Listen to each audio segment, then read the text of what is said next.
ওয়াজ করতাম নি করিলাম 2 মিনিটে না 1 মিনিটে 2 মিনিটে 2 মিনিট সময় দিছো আবু হুরায়রার ঘটনা উনাইলাই আবু হুরায়রা বললেন ইয়া রাসূলুল্লাহ ইয়া হাবিবাল্লাহ ওগো আল্লাহর নবীজি আমার মা আমাকে মেরেছেন আবু হুরায়রার মা আবু হুরায়রাকে আল্লাহর রাসূল বললেন ওগো আবু হুরায়রা শুনো তোমার মা তোমাকে মেরেছেন ও আবু হুরায়রা এই বিষয়ে আমার কোনো ইখতিয়ার নাই কোনো কথাবার্তা নাই আবু হুরায়রা বললেন ইয়া রাসূলুল্লাহ ইয়া হাবিবাল্লাহ আমি আমার মায়ের জন্য আমি বদদুয়া দিতে আসি নাই ইয়া রাসূলুল্লাহ ইয়া হাবিবাল্লাহ ওগো আল্লাহর নবীজি আমি এসেছি আল্লাহর নবী যদি আমার মায়ের জন্য দোয়া করেন ওই দোয়া আল্লাহ রাব্বুল আলামিন ফিরিয়ে দিবেন না সুবহানাল্লাহ ওয়া সুবহানাল্লাহ সুবহানাল্লাহ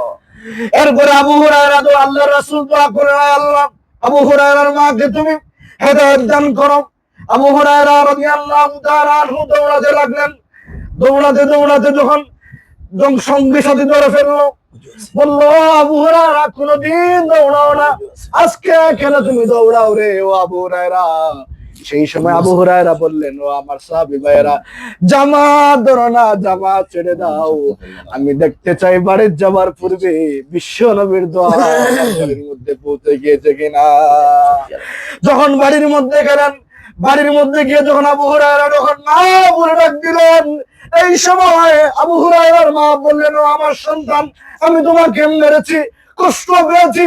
আঘাত পেয়েছি ও আমার সন্তান রে আমি আর তোমাকে কষ্ট দিতে চাই না আমি তোমাকে নিয়ে যেতে চাই বিশ্ব নবী জনাবে মুহাম্মদুর রাসূলুল্লাহ দরবারে আমি ঘোষণা করব লা ইলাহা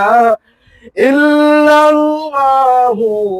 মুহাম্মাদুর রাসূলুল্লাহ।